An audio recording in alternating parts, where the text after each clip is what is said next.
நான் ஏற்கனவே சொன்னாலே அந்த முதல்ல சொன்னது மாதிரி தான் ஜாதகம் படிக்கும்போது எப்போதுமே என்ன செய்யுங்கன்னா ஒரு நம்பிக்கையாக இருங்க சார்.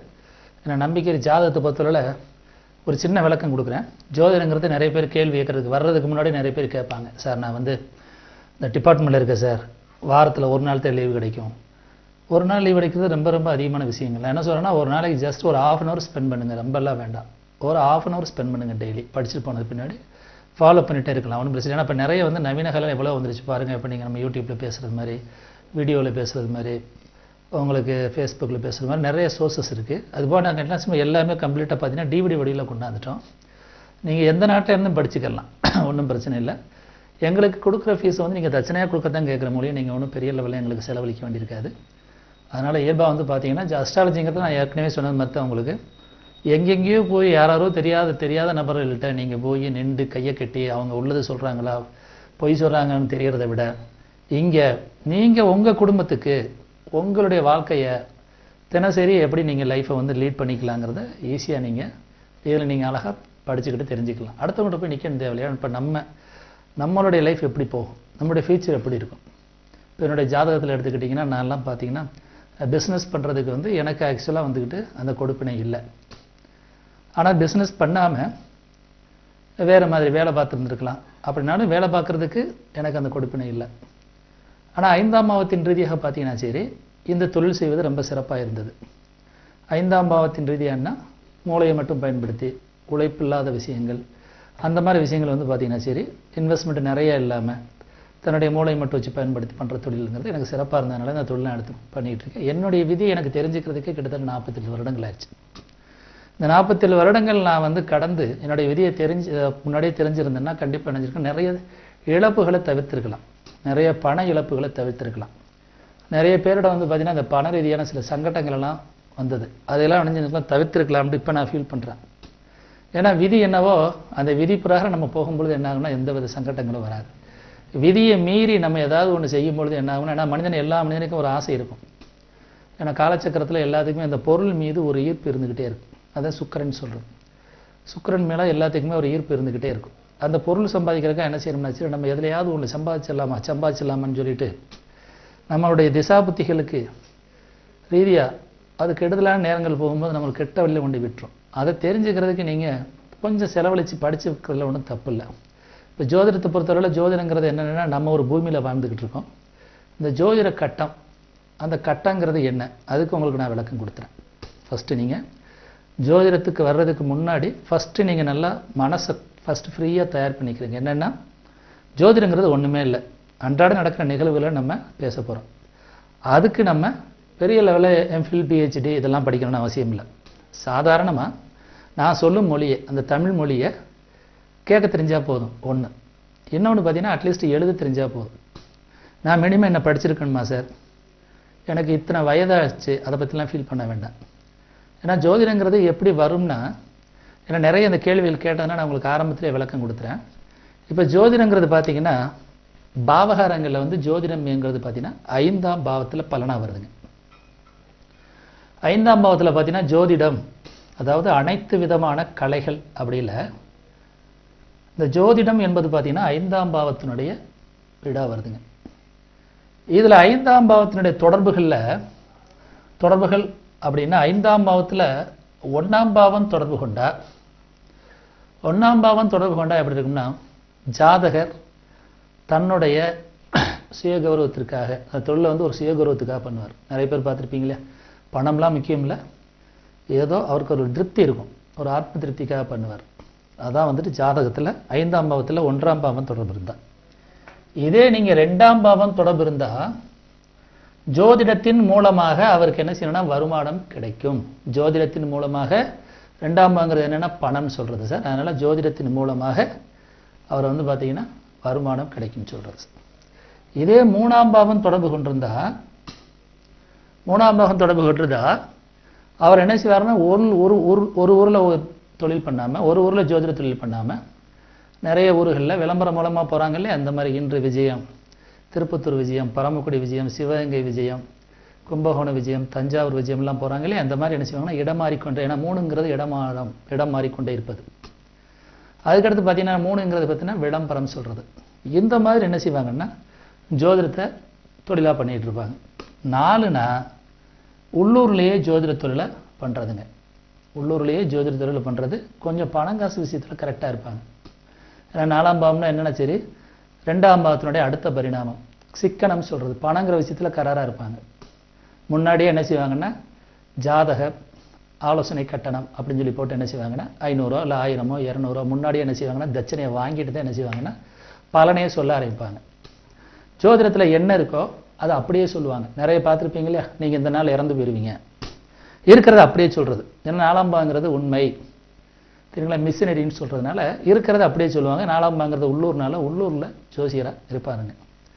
அதுக்கடுத்து பார்த்தீங்கன்னா 5 அப்படின்னா 5ஆம் பாவம் 5ஆம் பாவத்தில் ரொம்ப சிறப்பு. ஜோதிடம் வந்து பார்த்தீங்கன்னா ஜோதிட கலைகள் எளிதாக கிடைக்கும்.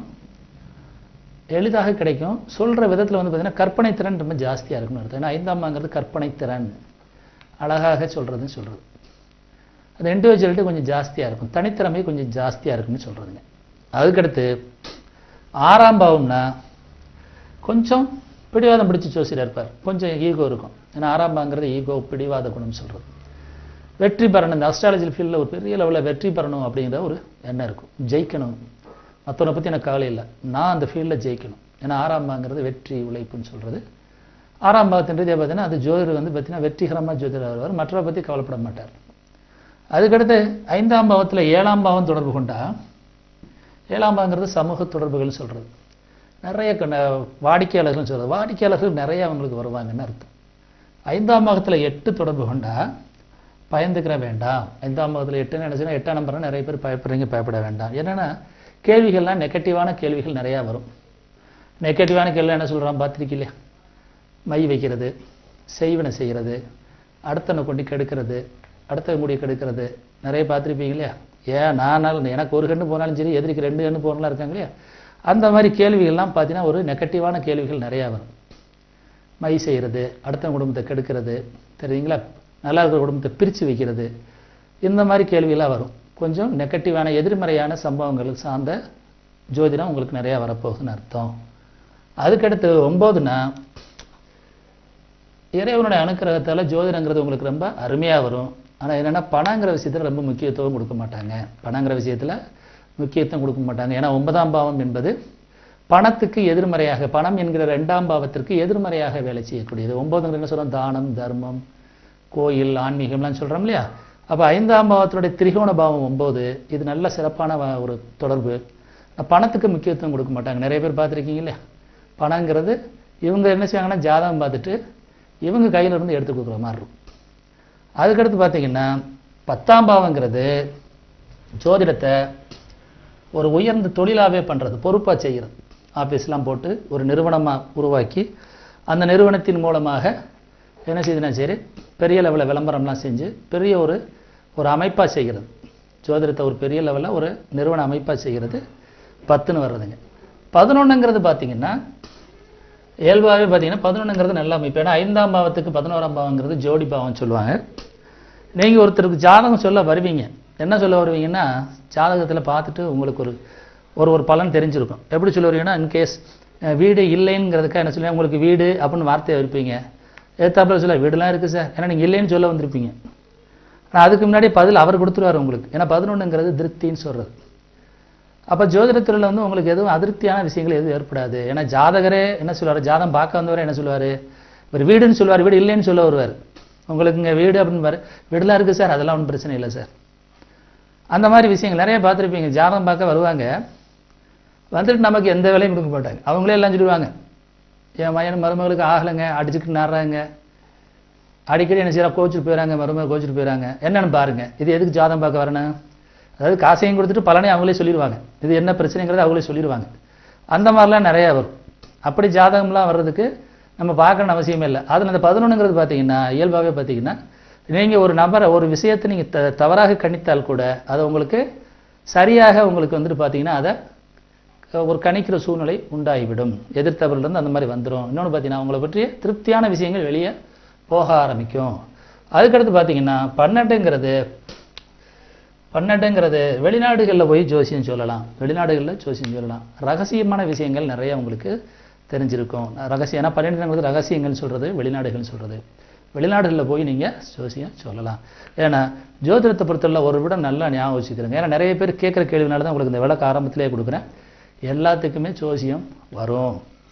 எப்படி வரும் அப்படிங்கிறத இப்போ நான் 12 பாவத்துக்கு சொன்னேன். இப்போ இதே கிரகங்களாக இருந்தால் உங்களுக்கு இங்கே சூரியனாக இருந்தால் என்னன்னா அரசியல்வாதிகளுடைய ஜாதகம் நிறைய பார்க்க வேண்டியிருக்கலாம். அரசியல்வாதிகளுடைய ஜாதகம், அப்புறம் அரசாங்கத்தில் வேலை பார்க்குறவங்க ஜாதகம், தெரியுதுங்களா, நிறைய பார்க்க வேண்டியிருக்கும். அதுக்கடுத்து பார்த்தீங்கன்னா ஜோதிடத்தில் சொல்லும்போது ஒரு தைரியம் இருக்குது. ஏன்னா சூரியன் யார்? தலைமைக்கோள். ஒரு நம்பிக்கை இருக்கும், ஒரு எல்லாம் தெரியுமுங்கிற ஒரு இது இருக்கும், மமதை இருக்கும். கவர்மெண்ட் ஆட்சியாளர்கள் சொல்கிறோம்லே அந்த மாதிரி சூரியன் தான். சந்திரன்னா உங்களுக்கு பெண்கள் நிறையா வருவாங்க, பெண்கள் நிறையா வருவாங்க. கேள்விகளில் பார்த்தீங்கன்னா நிறைய உங்களுக்கு மாற்றி மாற்றி கேள்விகள் நிறையா வரும் சந்திரனுக்கு பொறுத்தளவில். ஏன்னா சந்திரங்கிறது பொறுத்தளவில் நல்லா தெரிஞ்சுக்கிறீங்க, அது 9 விதமாக நடிக்கும். சந்திரனுடைய பலன் மட்டும் எப்போதுமே என்ன சொல்லணும்னா 9 விதமாக நடிக்கும். இந்த இதில் சொல்கிறாங்க இல்லையா, நம்ம இந்த படத்தில் சந்திரமுகி படத்தில் சொல்கிறாங்க இல்லையா, சந்திரமுகி அங்கே உள்ள என்ன செய்ய, அந்த கவிதாங்கிற பெண் அங்கே உள்ளே போனால் சந்திரமுகியுடைய ஆடைகள் எல்லாம் பார்த்தா, அவருடைய ஃபோட்டோவை பார்த்தா, அவளுடைய நடன நசைகள்லாம் பார்த்துட்டு கொஞ்ச நேரம் கழிச்சு என்னென்னா அவளாகவே சந்திரமுகியாகவே மாறிவிட்டான்னு சொல்கிறாங்களே. அதேமாதிரி சந்திரனை பொறுத்தவரை என்னென்னா எப்போதுமே 9 விதமான பலனை கொடுக்கும். இப்போ திங்கள் சந்திரன்னா சந்திரன் வந்து சந்திர புத்தி வரும்பொழுது சந்திர திசையில் சந்திர புத்திக்கு ஒரு பலன் இருக்கும். சந்திர திசையில் செவ்வாய் புத்தி வரும்போது செவ்வாய் மாதிரியே மாறிடுவார். சந்திர திசையில் மறுபடியும் ராகு வந்துச்சுன்னா அப்படியே ராகுவாக மாறிடுவார். அதுக்கடுத்து குரு வந்தால் குருவாக மாறிடுவார். அதுக்கடுத்து சனி வந்தால் சனியாக மாறிடுவார். அதுக்கடுத்து புதன் வந்தால் புதனாக மாறிடுவார். அதுக்கடுத்து கேது வந்தால் கேதுவாக மாறிடுவார். அதுக்கடுத்து சுக்கிரன் வந்தால் சுக்கிரனாக மாறிடுவார். அதுக்கடுத்து சூரியன் வந்தால் இப்படி 9 விதமாக மாறிடுவார். அதனால சந்திரனை மட்டும் எப்போதுமே கணிக்க முடியாது. சந்திரனில் யாருக்கெல்லாம் இருக்கு என்னச்சுன்னா இறக்க குணம் ரொம்ப இருக்கும் இல்லைன்னு சொல்லலாம். ஆனால் அவர் 9 விதமான நவரசங்களையும் கொண்டிருப்பாருங்க. அப்போ 5ஆம் பாவத்தில் சந்திரனுங்கிறது பார்த்தீங்கன்னா நல்ல அமைப்பு தான், ஒன்றும் பயந்துக்கிற வேண்டியதில்லை. அதுக்கடுத்து செவ்வாயாக இருந்தால் நிறைய செவ்வாய் சம்பந்தப்பட்ட நிலம் சம்பந்தப்பட்ட விஷயங்கள் நிறைய உங்களுக்கு ஜோதிட மாதத்தில் கேட்க வரலாம். காவல்துறை பணியாளர்கள், இராணுவத்துறை வேலை பார்க்குறவங்க, கனரக இயந்திரத்தில் வேலை பார்க்குறவங்க, லாரி வாகனங்கள் வச்சுருக்கவங்க, நிறைய ஜோதிடர் பார்க்குறதுக்கு உங்களுக்கு வருவாங்க. செவ்வாய் சம்பந்தப்பட்ட ஜோதிடர்கள் நிறைய ஜாதகர்கள் நிறைய அவங்கள பார்க்க வருவாங்க. புதனாக இருந்தால் செவ்வாய்க்கு அடுத்து ராகுவாக இருந்தால் வெளிநாட்டு ஜோதிட அமைப்புகள் நிறைய வரலாம். ராகு என்பது வெளிநாட்டு கிரகம். பெரிய பெரிய ஆட்கள் தெரியுங்களா, அதே மாதிரி சட்டத்துக்கு விரோதமாக தொழில் செய்பவர்கள், அது சம்பந்தப்பட்ட உங்களுக்கு ஆலோசனைகள் நிறையா உங்களுக்கு வரும். எல்லாத்துக்குமே பாவ தொடர்பை பார்க்கணுங்க. கிரகங்களுங்கிறத பொதுவாக நான் கிரகத்தினுடைய தன்மையை வச்சு சொல்கிறேன். அதுக்கடுத்து குருவாக இருந்தால் 5ஆம் பாவத்தில் குரு என்பது சிறப்பான அமைப்பு. ஆன்மீக விஷயங்கள் நான் உங்களுக்கு வகுப்பு எடுக்கும்போது பாருங்கள், சாதாரணமாக பேண்ட் ஷர்ட் போட்டு எடுத்திருக்கேன். இதே குருவாக இருந்தால் என்ன செய்வாங்க, நிறைய என்ன செய்வாங்கன்னா பட்டையெல்லாம் போட்டு நிறைய ருத்ரட்சம்லாம் அணிஞ்சு நிறைய என்ன செய்வாங்கன்னா முடியெல்லாம் நிறைய வளர்த்து ஒரு சாமியார் ஆன்மீக விஷயம். ஏன்னா குரு என்பது ஆன்மீகக்காரங்கனால அந்த இதில் இது பண்ணுவாங்க. அதுக்கடுத்து பார்த்தீங்கன்னா சனியாக இருந்தால் கீழ்த்தட்டு மக்கள் நிறைய வருவாங்க. லேபர்ஸ் தெரியுங்களா, லேபர்ஸ் இந்த மாதிரி விஷயங்கள் நிறைய வருவாங்க. நாங்கள் ஒவ்வொரு விஷயங்களும் கிரகங்களும் நீங்கள் ஆரம்பத்துலேருந்தே கவனிச்சுட்டு வந்தீங்கன்னா தான் உங்களுக்கு காரகங்கள் பின்னாடி உங்களுக்கு படிக்கிறதுக்கு ஈஸியாக இருக்கும். நல்லா புரிஞ்சுக்கிறீங்க. ஒரு கிரகத்தை சொல்லும்பொழுது அதனுடைய தன்மை என்ன, அதை நீங்கள் கரெக்டாக வாட்ச் பண்ணிட்டே வரணும். ஏன்னா சூரியன்னா என்ன செய்கிறார், அரசாங்கம் சம்மந்தப்பட்டது, அரசியல் சம்மந்தப்பட்டது, தந்தை வழி சம்மந்தப்பட்டது. சந்திரன்னா என்ன செய்கிறார், அது அம்மா வழி, தன்னை விட மூத்த சகோதரிகள் தெரியுங்களா, நீர்நிலைகள். அதுக்கடுத்து செவ்வாய் என்ன சொல்கிறோம், விவசாயம், உழைப்பாளிகள், கனரக இயந்திரங்களை வைத்திருப்பவர்கள், இந்த மாதிரி சொல்கிறோம் இல்லையா. அப்போ காரகங்களை நீங்கள் ஆரம்பத்திலேருந்தே கவனிச்சுட்டே வந்தீங்கன்னா பின்னாடி உங்களுக்கு எளிமையாக இருக்கும். அதுக்கடுத்து என்ன சொல்கிறோம், ராகுனா என்ன செய்கிறோம், பிரம்மாண்டம், வெளிநாட்டு ஜாதகங்கள், பெரிய பெரிய நபர்கள், சட்டத்துக்கு விரோதமாக தொழில் செய்பவர்கள், இதெல்லாம் வந்து பார்த்தீங்கன்னா ராகுடைய காரகங்கள். குருங்கிறது என்ன சொல்கிறோம், ஆன்மீகவாதிகள், ஆலோசனைகள், ஆசிரியர்கள், வங்கி பணியாளர்கள், இதெல்லாம் சொல்கிறீங்க இல்லையா. இதெல்லாம் வந்துட்டு பார்த்தீங்கன்னா அந்த அவங்களுடைய ரீதியாக வந்து நிறைய அவங்களுக்கு தொடர்புகள் ஏற்படும். சனின்னு எடுத்துக்கிட்டீங்கன்னா சனிங்கிறது என்னென்னு சொல்கிறோம்னா கீழ்த்தட்டு மக்கள், உழைப்பாளிகள், தொழிலாளர்கள் தெரியுங்களா, ஸ்லம்ஸில் வாழ்கிறவங்க, இதெல்லாம் வந்து பார்த்தீங்கன்னா குடிசை பகுதியில் வாழ்கிறவங்க. இப்போ சனிங்கிறது என்ன, இயல்பு அவங்கள்ட்ட பணங்கிறது கொஞ்சம் தான் வச்சுருப்பாங்க, பெரிய லெவலில் பணம் இருக்காது. ஏன்னா சனி என்பது என்னென்னா கொஞ்சம் கொஞ்சமாக பணம் கிடைக்கிறது. இப்போ ஒரு 1 லட்ச ரூபா இருக்குன்னு வச்சுக்கிறேங்க சார், 1 லட்ச ரூபா உங்களுக்கு தேவைப்படுது, ஒரு இடத்துல போய் கேட்குறீங்க, 1 லேக் மொத்தமாக அப்படியே கிடச்சின்னு என்ன செய்வீங்க, நீங்கள் நினச்ச பிஸ்னஸ் அப்படியே செஞ்சிடலாம். இது வந்து குருவுடைய காரகம். சனினா எப்படின்னா அந்த 1 லட்சம் உடனே உங்களுக்கு கிடைக்காது. 1 லட்சம் பேர் என்ன செய்யும்னா ஒரு 20 பேர்கிட்ட அலைய வேண்டியிருக்கும், 5000 5000 கிடைக்கும், இல்லை 10 பேர்கிட்ட 10,000 கிடைக்கும். அது மொத்தமாகவும் கிடைக்காது. ஒருத்தர் இன்னைக்கு கொடுப்பார், ஒருத்தர் 10 நாள் கழிச்சு கொடுப்பார். அப்போ என்ன ஆகுது, உங்களுக்கு ஒரு செயலை நீங்கள் செய்யும் பொழுது முழுமையாக செயல்படுத்த முடியாமல் போயிடும். இதுதான் சனியுடைய வேலை. ஏன்னா சனி என்பது சில்லறைக்கு காரகன், குரு என்பது மொத்தமாக இருக்கிறது காரகன். பலன் ஒன்றா இருந்தால் கூட சனி என்பவர் தன்னுடைய விஷயத்தை என்ன செய்வார்னா எதையுமே கொஞ்சம் தாமதப்படுத்தி கொடுப்பார். அதான் வந்துட்டு குருங்கிறது என்ன சொல்கிறோன்னா செல்வ குவியல் சொல்கிறோம். குருவை வந்துட்டு என்ன சொல்கிறோன்னா செல்வ குவியல் சொல்கிறது. அப்போ 5ஆம் பாவத்தில் குருங்கிறது நல்ல அமைப்பு. சனிங்கிறது சனி இருக்குது சார் எனக்கு வராமாங்கெல்லாம் சொல்லாதீங்க. ஏன்னா சனி என்பது வந்துருச்சுன்னா உங்களுக்கு ஜாதக ரீதியாக என்ன சொல்கிறோம்னா சனி உள்ள ஆட்கள் நிறையா வருவாங்க. அப்படின்னா என்ன அர்த்தம், பணம் இப்போ நீங்கள் ஒரு 5000 கன்சல்டிங் ஃபீஸ் போடுறீங்கன்னா 5000 இப்போ என்ன கிடைக்கும், ஒரு 100 ரூபா 200 ரூபா அப்படி கொடுக்குற மக்கள் நிறையா வருவாங்கன்னு அர்த்தம். இப்போ ஒருத்தர் புதன் குருன்னா என்ன செய்வார்னா ஒரே நபர்கிட்ட 5000 கன்சல்டிங் ஃபீஸ் போடுவார். அதே சனியாக இருந்தால் என்ன செய்வாங்கன்னா 50 பேர்கிட்ட 100 ரூபா ஃபீஸ் வாங்குவாங்க. கூட்டம் நிறையா இருக்கும். ஏன்னா சனி என்பது மக்கள், கீழ்த்தட்டு மக்கள், உழைக்கும் மக்கள்னு சொல்கிறது. அதுக்கடுத்து என்ன சொல்கிறோம், புதன்னா என்னென்னா ஜோதிடத்துக்கு காரகன் புதன், ஜோதிட அறிவுக்கு காரகன் புதன். ஏன்னா புதனுங்கிறது உடம்புல ஒரு நரம்பு மண்டலம் சொல்கிறது. 3ஆம் பாகத்துக்கு காரகனே பார்த்தீங்கன்னா ஒவ்வொரு பாவத்துக்கு ஒரு கிரகங்கள் இருக்குது. அதில் புதனுங்கிறது நரம்பு மண்டலத்துக்கு காரகன், ஞாபக சக்திக்கு காரகன், புத்தி கூர்மைக்கு காரகன்.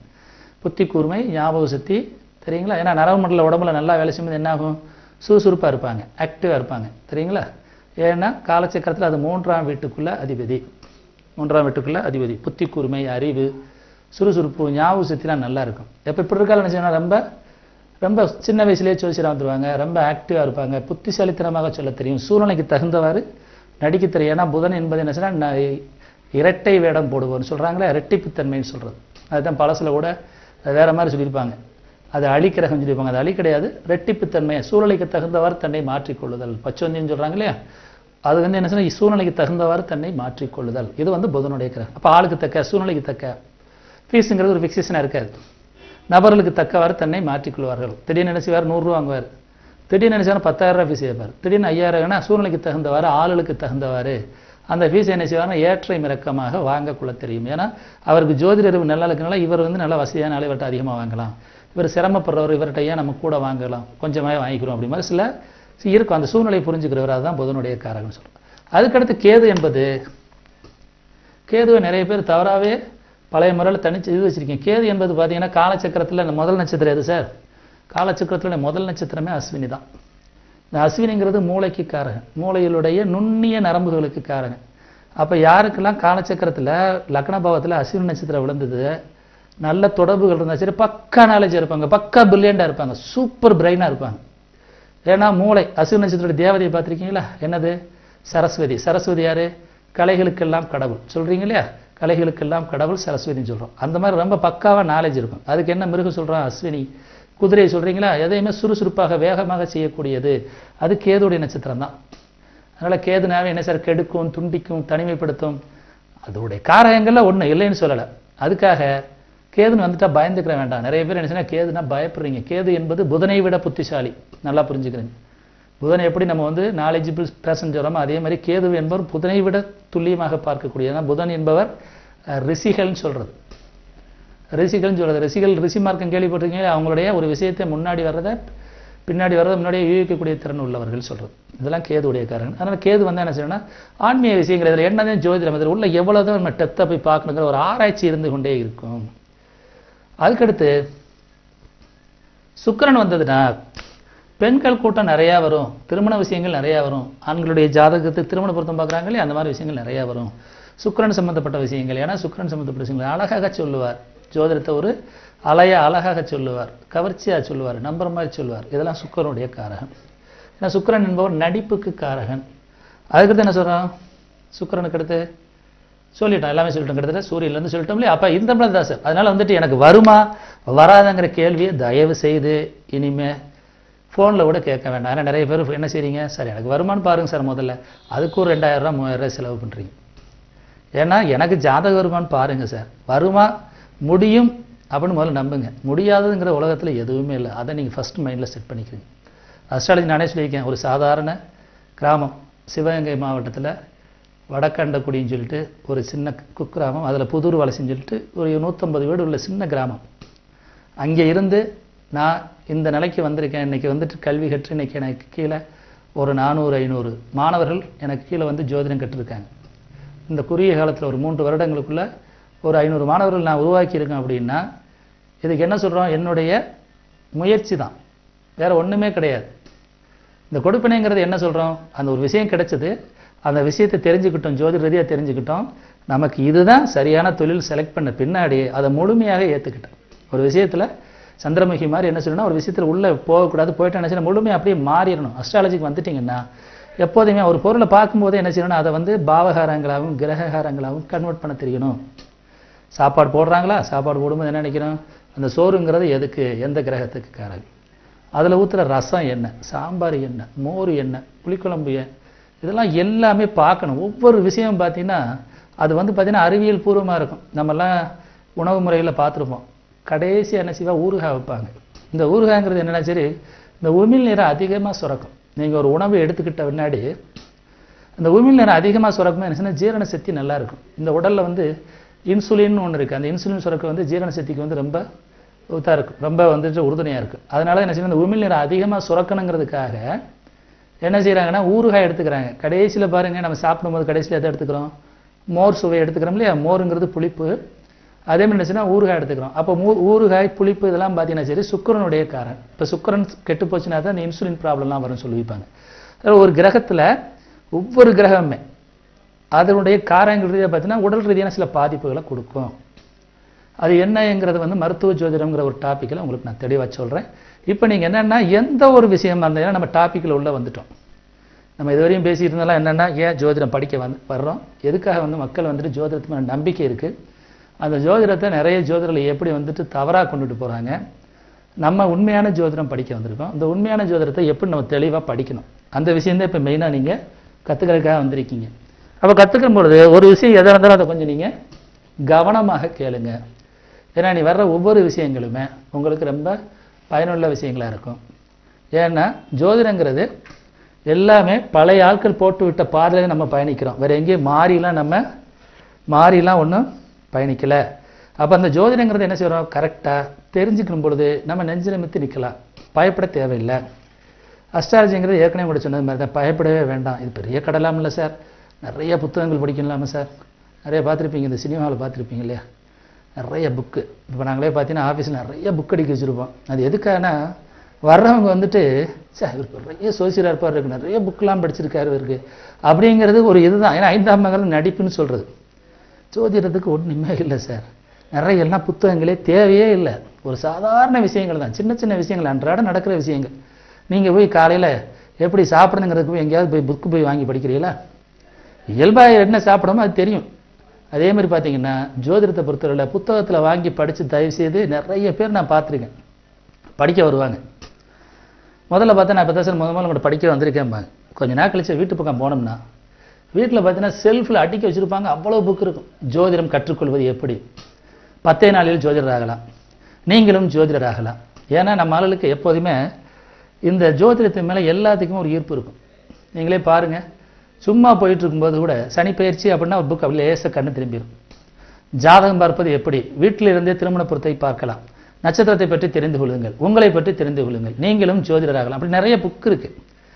புக்கு நல்ல நல்ல புக்கு இருக்குது இல்லைன்னு சொல்ல, நான் என்ன சொல்ல வரேன்னா இந்த புக் மேலே நமக்கு அவ்வளோ ஆர்வம் இருக்குது. ஆனால் அந்த ஆர்வம் இருந்தாலும் நேரடியாக ஒரு பயிற்சி என்பது கண்டிப்பாக இருக்கணும். ஏன்னா நீங்களே படிச்சிருப்பீங்க, சமையல் கற்றுக்கொள்வது எப்படி அப்படின்னு ஒரு புக்கு போடுறாங்க. அதை படித்து நம்ம எல்லாரும் வந்துட்டு சமையல் கலையை கற்றுக்கிற முடியுமா?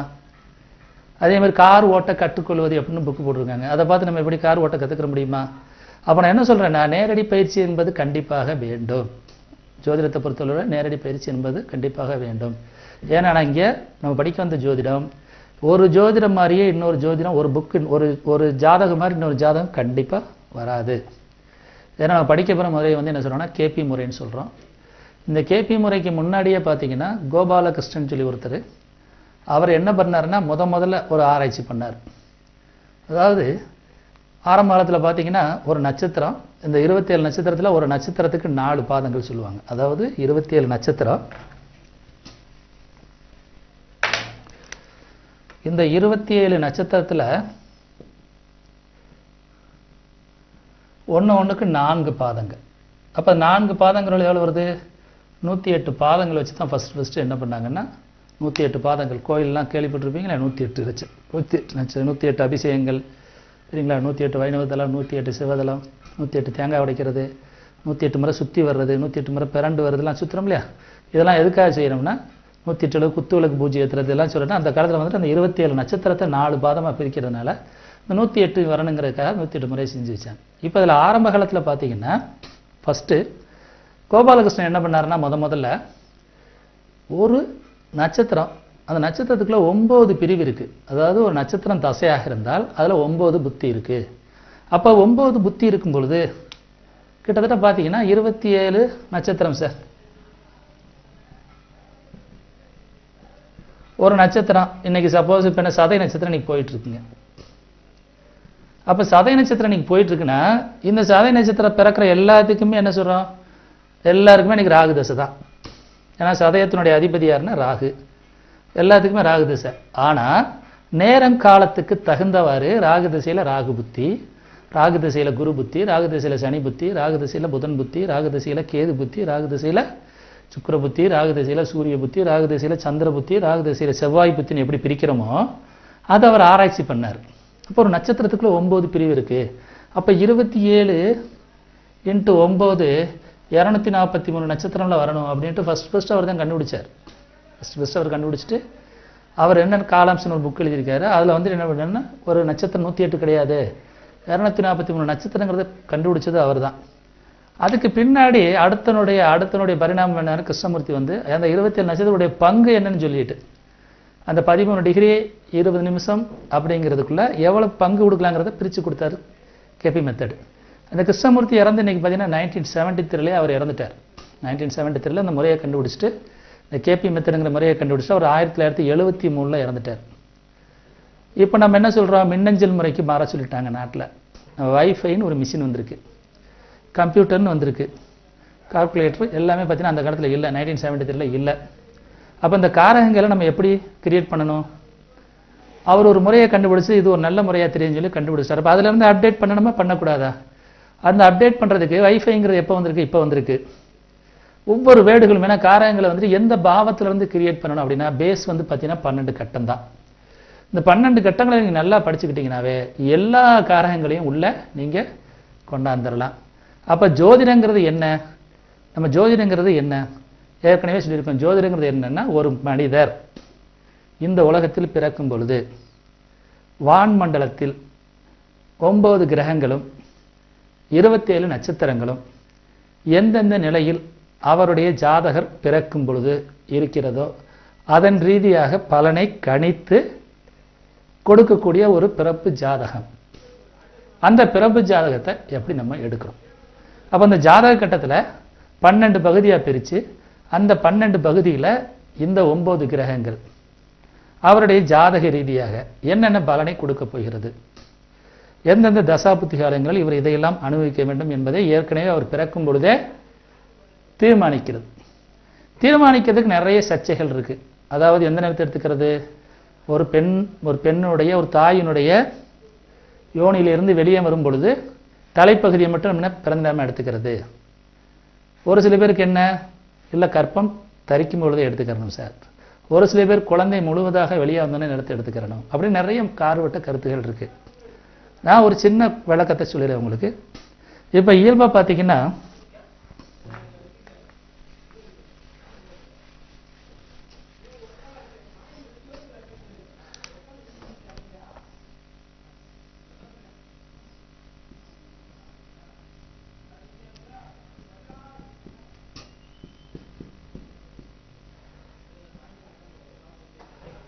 இது தெரியுமா? ஷூம்லாம் கரெக்டாக இருக்கா? இது தெரியுதா? கொஞ்சம்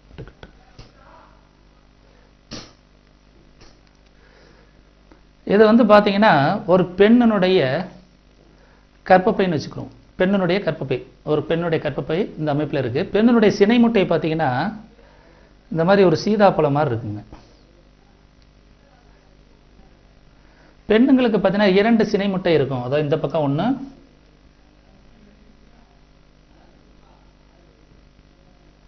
ஒரு 2 சினை முட்டை இருக்கும். பெண்கள் வயசுக்கு வந்து ருதுவாகுதல்னு சொல்கிறாங்க. ருதுவாகுதல்ங்கிறது 5ஆம் பாவம். ஒரு பெண் வந்து ருதுவான பின்னாடி பார்த்தீங்கன்னா அது ஆக்சுவலாக வந்து பார்த்தீங்கன்னா ஒரு குழந்தை பிறப்புக்கு அந்த கற்பப்பை தயாராக இருக்கும். அப்போ பெண்ணிலிருந்து என்ன சொல்கிறோம்னா பெண்ணுடைய உயிரணுக்களை வந்து என்ன சொல்கிறோம்னா சினை முட்டைன்னு சொல்கிறோம். அதாவது பெண்ணில் இருக்கக்கூடிய உயிரணுக்களை வந்து சினை முட்டைன்னு சொல்கிறோம்.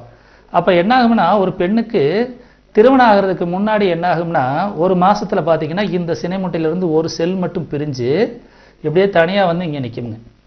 ஒரு செல் மட்டும் வந்து பிரிஞ்சு தனியாக இங்கே நிற்குங்க. அப்போ அந்த டைங்கெல்லாம் அந்த பெண்ணுக்கு திருமணமோ ஏதோ நடக்கலைன்னா என்ன ஆகும்னா அது ஆட்டோமேட்டிக்காக இப்படியே கீழே இறங்கி இந்த இடத்துல பார்த்தீங்கன்னா உங்களுக்கு பஞ்சு மிட்டாய் மாதிரி சில சவ்வு பகுதி இருக்கும். அதோடு சேர்ந்து என்ன செய்யும்னா கழிவுப் பொருட்களை என்ன செய்யும்னா வெளியே வந்துடும். அடுத்த மாதம் பார்த்தீங்கன்னா சரி இங்கேருந்து ஒரு சினை முட்டை வரும்.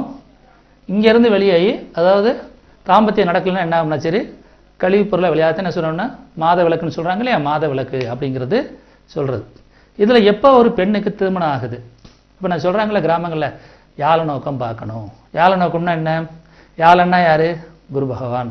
இப்போ குரு யாருக்கு காரகன்? புத்திர பாக்கியத்துக்கு காரகன். ஒரு குழந்தை உருவாகுவதற்கு காரகன். ஒரு குழந்தை உருவாகுவதற்கு என்ன செய்யணும்? ஒரு ஆணுடைய உயிரணுவும் பெண்ணுடைய உயிரணுவும் ஒன்றா இணைந்தால் தான் என்ன செய்யணும்? ஒரு குழந்தை உருவாகும். அப்போ என்ன செய்கிறாங்க கிராமத்தில்? யாழ நோக்கம் பார்க்கணும். ஏன்னா யாழன் என்பது மஞ்சள் நிறத்துக்கு காரகன். மங்களகரமான பொருட்களுக்கு என்ன சொல்கிறோம்? மஞ்சள். அப்போ என்ன சொல்கிறோம்? அசிங்கமாக போய் ஒரு ஆணும் பெண்ணு சேர்றது தாம்பத்தியத்துக்கான்னு சொல்ல முடியுமா? அப்போ ஆணும் பெண்ணு சேர்வது தாம்பத்தியமாக இருந்தாலும் அதையும் நாசுக்காக என்ன சொல்கிறாங்க? குரு நோக்கம் யாழ நோக்கம் இருக்கான்னு பாருங்க. அப்போ யாழ நோக்கங்கிறது என்ன? குரு பகவான் அங்கே அந்த புத்திர பாக்கியத்தை கொடுக்கும்பொழுது அதுக்கு முன்னாடி தாம்பத்தியம் என்பது கண்டிப்பாக நடக்கும். அப்போ 5ஆம் வேலை கண்டிப்பாக நடக்கும். அப்போ அதனுடைய காரியங்கள் ரெடியாகிடுச்சுனாவே ஆட்டோமேட்டிக் என்ன செய்யுது? புத்திர பாக்கியம் வரும்பொழுது அதுக்கு முன்னாடி என்ன நடக்கணும்? திருமணங்கிறது கண்டிப்பாக நடக்கும். அதனால தான் என்ன சொல்கிறாங்க கிராமங்களில் யாழ நோக்கம் பார்த்து திருமணத்தை பண்ணுங்க அப்படிங்கிறாங்க. அப்போ பார்த்தீங்கன்னா அந்த பெண்ணுடைய சினை முட்டை கற்பப்பைக்கு காரகன் யாருன்னு பார்த்தீங்கன்னா கருப்பயிருக்குலையே அதுக்கு காரகன் யாருன்னு பார்த்தீங்கன்னா குரு பகவான் தான். நான் ஏற்கனவே உங்கள்கிட்ட சொல்லியிருக்கேன், எந்த ஒரு கிரகமாக இருந்தாலும் நன்றாக இருந்தால் நல்லதை செய்யும், கெட்டாக இருந்தால் கெட்டதை செய்யும். இப்போ குரு வந்து அவங்க ஜாதகத்தில் கெட்டு போயிருந்து 6, 8, 12 இல்லை 6, 12 கெட்டு போயிருந்தால் கற்பப்பையில் வந்து பார்த்தீங்கன்னா பிரச்சனை இருக்கும். அதே 4ஆம் பாவம் 6, 8, 4, 6, 8, 12 தொடர்பு கொண்டு இருந்துச்சுன்னா குரு 4ஆம் பாவத்தையோ இல்லை 6, 8, 12 தொடர்பு கொண்டு இருந்தாலும் புத்திர பாக்கியத்தில் ஒரு பிரச்சனையை கொடுக்க போகுதுன்னு அர்த்தம். அதே இது நல்லா 1, 5, 7, 9, 11 தொடர்பு கொண்டா என்ன செய்யணும்? இயல்பாக குழந்தை பாக்கியம் நல்லா இருக்க போகுதுன்னு அர்த்தம். அப்போ என்ன ஆகுது? திருமணம் ஆன பின்னாடி ஒரு ஆணுடைய விந்து இப்போ திருமணம் ஆயுதோ இல்லை ஆகலையோ இருந்தாலும் ஒரு ஆணுடைய விந்து எப்பெல்லாம் உள்ளே வரும்பொழுது லட்சக்கணக்கான விந்துகள் வெளியே வரும்பொழுது, ஏன்னா உங்களுக்கு மருத்துவ வரும்போது தெளிவாக சொல்கிறேன் உங்களுக்கு, லட்சக்கணக்கான விந்தணுக்கள் வெளியே வரும்போது பார்த்தீங்கன்னா ஒரு விந்தணு கரெக்டாக இங்கே வந்தவன் என்ன செய்யும்னா எங்கே ரெடியாக இருக்கோ அந்த இடத்துல சினை முட்டை இருக்கிற இடத்துல என்ன செய்யும்னா டக்குன்னு போய் என்ன செய்யும்னா ஒரு விந்தணு உள்ளே போயிடும். உள்ளே போனோன்னா பார்த்தீங்கன்னா அதுக்குள்ளே ஜவ்வு மாதிரி ஃபார்ம் ஆயிரும். ஒரு ஜவ்வு மாதிரி ஒரு விந்தணு உயிரணு உள்ளே போனவன்னையே ஒரு ஜவ்வு மாதிரி ஃபார்ம் ஆகி அதுக்கடுத்து வேற விந்தணு எதுவுமே உள்ளே போக முடியாது. மற்ற விந்தணு எது வந்தாலும் இங்கே முட்டி நிற்க முடியுமே ஒழிய உள்ளே போக முடியாது. அப்போ ஒரு உயிரணு இந்த பெண்ணுடைய சினை முட்டிக்குள்ள உள்ளே போனவொடனே குழந்தை அங்கே உருவாக ஆரம்பிச்சிருது. அதில் தான் என்ன செய்வாங்கன்னா ஒரே நேரத்தில் 2 உயிரணு போகும்போது இரட்டை குழந்தையாகும், 3 உயிரணு போகும்பொழுது 3 குழந்தையாகலாம் வந்து பார்த்தீங்கன்னா ஒரே நேரத்தில் உள்ளே போகிறதுனால தான் ஒரு சில பேருக்கு அபூர்வமாக 2 குழந்தை 3 குழந்தைலாம் சொல்கிறோம் இல்லையா, இது இயல்பாக வரக்கூடியது. இதில் உருவானவொடனே என்ன ஆகும்னா அது அப்படியே இறங்கி இங்கே வந்து என்ன செய்யணும்னா ஒரு பந்துவை ஒரு குத்து விட்டிங்கன்னா எப்படி வந்து ஒரு புஷ் ஆகுமோ அந்த மாதிரி சேஃபில் உள்ள வந்து குழந்தை உருவாகுது. இந்த குழந்தை உருவாகும்போது பார்த்தீங்கன்னா எல்லாவித உறுப்புகளும் வளர்ச்சி அடைஞ்சிட்டே இருக்கும், எல்லாவித உறுப்புகளும் இயங்க ஆரம்பிச்சிடும். அதில் பார்த்தீங்கன்னா நுரையீரல் மட்டும் இயங்காது. ஏனென்றால் ஒரு குழந்தை வந்துட்டு சுவாசத்தை யார் மூலமாக சுவாசிச்சுட்டு இருக்கும்னா தாயினுடைய தொப்புள் கொடி பார்த்தீங்கன்னா தொப்புள் கொடி வரும்னு சொல்லி கேள்விப்பட்டிருப்பீங்க. அந்த தொப்புள் கொடி மூலமாக என்ன செய்யும்னா இது சுவாசிச்சுக்கிட்டே இருக்கும் குழந்தை. அப்போ என்ன சொல்கிறோம்? குழந்தை பிறப்பும் பொழுது தலைப்பகுதி வரும்போதெல்லாம் நேரம் எடுக்கணும்னு அவசியம் இல்லை. அப்போ எப்போ தாயினுடைய தொப்புள் கொடி அதாவது ஸ்டெம் செல்ஸ்ன்னு சொல்லுவாங்க கிராமங்கள் இதில் மலைப்பிரதேசங்களில் பார்த்தீங்கன்னா அங்கே வந்து பார்த்தீங்கன்னா அந்த தொப்புள் கொடியுடைய லென்த் எவ்வளோ இருக்கும்னா பால் குடிக்கிற அளவுக்கு வந்து லென்த் இருக்கும். ஒரு குழந்தைய தூக்கி பால் குடிக்கிற அளவுக்கு கொடுக்குற அளவுக்கு அதனுடைய தொப்புள் கொடி நீளம் இருக்கும். அதனுடைய அந்த ஸ்டெம் அதாவது அந்த தொப்புளுக்குள்ள வந்து பார்த்தீங்கன்னா அந்த நோய் எதிர்ப்பு சக்தி ரொம்ப அதிகமாக இருக்கும். குழந்தைய வந்து எந்தவித நோய்களும் பாதிக்காத அளவு ஆரோக்கியத்தை கொடுக்கக்கூடிய இந்த ஸ்டெம் செல்ஸ்ன்னு சொல்லுவாங்க. அப்போ இந்த ஸ்டெம் செல்ஸ் வந்து பார்த்தீங்கன்னா நம்ம என்ன செய்யறோம்னா தெரியாமல் என்ன செய்யறோம்னா சரி கட் பண்ணிடுறாங்க. இங்கே என்ன செய்யணும் ஆக்சுவலாக கட் பண்ணக்கூடாது, அதாவது உதிர்ந்து விழுகணும். அப்போ கட் பண்ணும்பொழுது என்ன ஆகும்னா அப்போ தான் முதல்ல என்ன செய்யணும்னா குழந்தை வந்து பார்த்தீங்கன்னா சுவாசிக்க ஆரம்பிக்கும். ஏன்னா இதுவரையும் தாயினுடைய சுவாசத்தின் மூலமாக வாழ்ந்து கொண்டிருந்த ஒரு குழந்தை எப்பொழுது தொப்புள் கொடியை கட் பண்ணும் பொழுது என்ன ஆகுதுன்னா ஆட்டோமேட்டிக் என்ன ஆகுதுன்னா முதல்ல இயல்பாகவே சுவாசிக்க ஆரம்பிக்குது. இப்போ சுவாசிக்க ஆரம்பிக்கும் பொழுது என்ன ஆகுது, உங்களுக்கு மூச்சுத்திணறல் ஏற்படும். முதல்ல சுவாசிக்கும் போது என்ன ஆகுது, மூச்சுத்திணறல் ஆரம்பிக்கும். அப்போ தான் என்ன செய்கிறாங்க, முதல்ல குழந்தை அழுக ஆரம்பிக்கும்.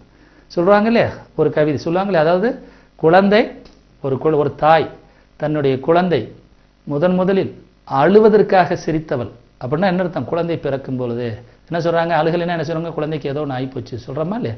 அப்போ முதல்ல என்ன செய்கிறாங்க, தலையில் குழந்தைய இப்படி தூக்கி போட்டு முதுகில் தட்டி, அப்போ என்ன செய்ய முதல்ல சுவாச காற்றை சுவாசிக்க ஆரம்பிச்சுன்னா ஒரு திணறல் ஏற்பட்டவுடனே குழந்தை என்ன செய்யுது, அழுக ஆரம்பிச்சிருது. அழுக ஆரம்பிக்கும் பொழுது அந்த முதலாக அந்த சுவாச காற்றை சுவாசிக்குது பார்த்தீங்களா, அந்த பிரபஞ்ச சக்தி எடுக்குது பார்த்தீங்களா, அந்த பிரபஞ்ச சக்தியின் ரீதியாக என்னென்ன உள்ள போகுது, இந்த 27 நட்சத்திரங்களும் 9 கிரகங்களும் அந்த ஜாதகருக்கு என்ன கொடுக்குதோ, அந்த நேரத்தில் என்ன கிரகங்கள் எந்தெந்த இடத்துல இருக்கோ, நட்சத்திர ரீதி எந்தெந்த இருக்கோ அதன் ரீதியாக என்ன செய்யறோம்னா ஜாதக கட்டம் அனுபவிக்கிறோம். அப்போ இயல்பாகவே பார்த்தீங்கன்னா தொப்புள் கொடியை கட் பண்ணும்பொழுது தான் ஒருத்தருடைய ஜாதக நேரம் சரியாக கணிக்கப்படுகிறது. தொப்புள் கொடி கட் பண்ணும்பொழுது சரியான நேரத்தை கணிக்கிறது. தாயினுடைய தொப்புள் கொடியை கட் பண்ணும்பொழுது தான் சரியான நேரம். இதை எப்படி சார் கண்டுபிடிக்கிறது, நம்ம கண்டுபிடிக்க முடியுமா? எவ்வளோதான் மருத்துவ உலகம் முன்னேறினாலும் துல்லியமாக கண்டுபிடிக்க முடியாது. அதுக்கு நம்ம இதில் ரோலிங் பிளானட்னு ஒன்று இருக்குது, ஆளும் கிரகங்கள்னு ஒன்று இருக்குது. அதன் மூலமாக நம்ம என்ன செய்யலாம்னா அதை கண்டுபிடிக்கிற மெத்தடை உங்களுக்கு நான் பின்னாடி சொல்லி கொடுப்பேன். அப்போ ஒரு ஜாதக கட்டங்கிறது எப்படி உருவாகுதுன்னா, ஆரம்ப காலத்தில் அதனால தான் கிராமங்களில் சொல்லுவாங்க ஆடி மாதம் ஆணும் பெண்ணும் சேரக்கூடாது, ஆடி மாதம் ஆணும் பெண்ணும் சேரக்கூடாது. ஏன்னா ஆடி மாதத்துலேருந்து எண்ணி பாருங்க, குழந்தை பிறக்கும்போது 10வது மாதம் சித்திரை மாதம் வந்துடும். சித்திரை மாதத்தில் என்ன ஆகும், சூரியன் மேசத்தில் 0 டிகிரியில் இருப்பார், 10 டிகிரியில் என்ன செய்வார், உச்சமாயிறார். வெயில் பயங்கரமாக இருக்கும். வெயில் பயங்கரமாக இருக்கும்போது என்ன ஆகுது, சூரியனுடைய உறுப்புகள், முக்கியமான உறுப்புகள் மூளை, இதயம், எலும்புகள் தெரியுங்களா, முதுகெலும்பு, கால்சியம் சத்துலாம் காரகம் என்ன சொல்லியிருக்கேன், இதெல்லாம் சூரியனுடைய காரகம். இதில் பாதிப்பு வரக்கூடாது. அதனால தான் வெயில் காலத்தில் குழந்தை பிறந்துடும். அதாவது சித்திரை மாதம் குழந்தை பிறந்தால் என்ன ஆகும்னா இந்த முக்கியமான உறுப்புகளில் பாதிப்பு ஏற்பட்டுருங்கிறக்காக தான் ஆடி மாதத்தில் கிராமங்கள், அது அந்த காலத்தில் பார்த்தீங்கன்னா இப்போ மாதிரி நவீன காலம் மாதிரி ஏசி கிடையாதுங்க. அந்த காலத்தில் எல்லாமே கிராமங்கள் வாழ்க்கை தான். ஏற்கனவே சொன்ன மாதிரி சனி நீராடு அப்படின்னு சொல்லியிருக்காங்க. என்ன அர்த்தம், அந்த காலத்தில் இப்போல்லாம் என்ன இருக்குன்னா ரொம்ப எல்லாமே ஃபாஸ்ட்டாக வந்துருச்சுங்க. எனக்கு கதிர் இருக்கிறதுக்கு மிஷின் வந்துருச்சு, சொட்டு நீர் பாசனம் வந்துருச்சு. அந்த காலத்தில் அப்படி இல்லைங்க. கிராமங்களில் போய் என்ன செய்வாங்கன்னா வாக்கியெல்லாம் வெட்டி, வரப்பை வெட்டி, தண்ணியை கொண்டாடுறதுக்குள்ளே போதும்னு ஆயிரும். அவங்களுக்கு விடிய உட்காந்து காத்துக்கிட்டு இருப்பாங்க. அந்த வாக்கியால் பாரு பிரித்து அதை என்ன செய்வாங்கன்னா உள்ளே ஃபுல்லாக தண்ணி பாஞ்சு பின்னாடி ஒவ்வொரு பாராக பிரித்து விட்டு அந்த மாதிரிலாம் நிறைய சிஸ்டம் இருந்துச்சு. அதனால் ரொம்ப கடுமையாக கஷ்டப்பட்டாங்க. இப்போ எல்லாமே வந்துருச்சு, ஏசியெல்லாம் வந்துருச்சு. அதனால் இப்போ யாருமே ஆடி மாதம் பார்க்குறது. அதனால் அந்த காலத்தில் இந்த ஆடி மாதத்தில் வரும்பொழுது சூரியன் பார்த்தீங்கன்னா பூமி கிட்ட நெருங்கி வந்துடும். கிட்டத்தட்ட ஒரு 180 டிகிரி கிட்டத்தட்ட சூரியன்கிட்ட வரும்பொழுது ஏன்னா வெயிலுடைய தாக்கம் ரொம்ப அதிகமாக இருக்கும். ரொம்ப அதிகமாக இருக்கனால குழந்தைகளுடைய பிறப்பில் பாதிப்பு ஏற்படும். அதில் முக்கியமான உறுப்புகள் இந்த உறுப்புகள்லாம் இருக்கிறனால அது வரக்கூடாது. ஏன்னா மூளை ஒருத்தருக்கு நல்லா இருக்கணும், இதயம் நல்லா இருக்கணும், எலும்புகள் நல்லா இருக்கணும், முதுகெலும்பு ரொம்ப நல்லா இருக்கணும். இந்த மாதிரி விஷயங்கள்லாம் இருக்கிறனால இந்த ரீதியாக பாதிப்பு வந்துடக்கூடாதுங்கிறது தான் என்ன சொல்கிறோம்னா, உங்களுக்கு சித்திரை மாதம் குழந்தை பிறக்கிறது வெயிலுக்கு நல்ல. அதே மாதிரி என்ன சொல்கிறோம், கிரகணங்கள், சூரிய கிரகணம், சந்திர கிரகணம், இந்த மாதிரி நாங்கள் என்ன செய்யணும்னா மனசில் ஒரு பிரச்சனையை உண்டாக்கிறோம். ஏன்னா சந்திரன்கிறது மனோகாரகன். இதனால இந்த கெட்ட நாள்களில் பார்க்கக்கூடாதுங்கிறக்க அந்த காலத்தில் எல்லாமே ஒரு ஆன்மீகத்தை இருக்குது. அந்த ஆன்மீகத்தில் ஒரு அறிவியலையும் கொண்டு உள்ள சொல்லி வச்சுருக்காங்க. அந்த அறிவியல் பூர்வமான விஷயத்தில் நம்ம என்ன சொல்கிறோம், இப்போ நீங்கள் பாருங்கள், மலைவாசிகளில் வாழ்கிறவங்க, மலை பிரதேசங்களில் வாழ்கிறவங்க பாருங்கள், அவங்களுக்கு இந்த தொப்புள் கொடியை கட் பண்ண தெரியாது. இயல்பாகவே பார்த்தீங்கன்னா அந்த ஆரோக்கியம் அவங்களுக்கு ரொம்ப அதிகமாக இருக்கும். நிறைய பாருங்கள், அந்த கிராமத்தில் இருக்க நம்ம மக்களை விட மலை பிரதேசத்தில் இருக்க மக்கள் ஆரோக்கியம் கொஞ்சம் ஜாஸ்தியாக இருப்பாங்க. என்ன காரணம்னா அந்த நோய் எதிர்ப்பு சக்தி பார்த்தீங்கன்னா அவங்களுக்கு கொஞ்சம் கூடுதலாகவே இருக்கும். ஏன்னா அந்த தொப்புள் கொடியை உடனே கட் பண்ண மாட்டாங்க, காய்ந்து என்ன செய்யும்னா உதிரும். அப்போ இந்த மாதிரி விஷயங்கள்லாம் இருக்கிறனால தான் என்ன செய்கிறாங்கன்னா பொதுவாகவே இந்த தொப்புள் கொடி உறவு அப்படிங்கிறது ரொம்ப முக்கியம். நான் சொல்ல வந்தது பிறந்த நேரத்துக்கு சரியான நேரம், தொப்புள் கொடியை எப்பொழுது தாயிலிருந்து கட் பண்ணுறோமோ அதுதான் சரியான நேரம். இதைத்தான் என்ன செய்யறோம், பிறப்பு ஜாதகம் சொல்கிறோம். இந்த பிறப்பு ஜாதகத்தை வச்சு நம்ம எப்படி ஜாதகம் கணிக்க போகிறோம். பிறப்பு ஜாதகம் என்ன, இந்த 12 பாவங்கள் என்ன, 9 கிரகங்கள் என்ன செய்யும், இந்த 12 கட்டங்களில் என்ன இருக்குது, முதல்ல அதை நல்லா தெரிஞ்சுக்கிறீங்க. எப்போதுமே என்னென்னா இந்த 12 கட்டங்களில் என்ன இருக்குது, 12 கட்டங்களில் எல்லாமே உள்ள அடக்கிடலாமா, இதை நல்லா தெரிஞ்சுக்கிறோங்க. இப்போ எடுத்துக்காட்டுக்கு நம்ம உடல் உறுப்புகளில் முக்கியமான உறுப்புகள் எது, முக்கியமான உறுப்புகள் என்ன சொல்கிறோம்,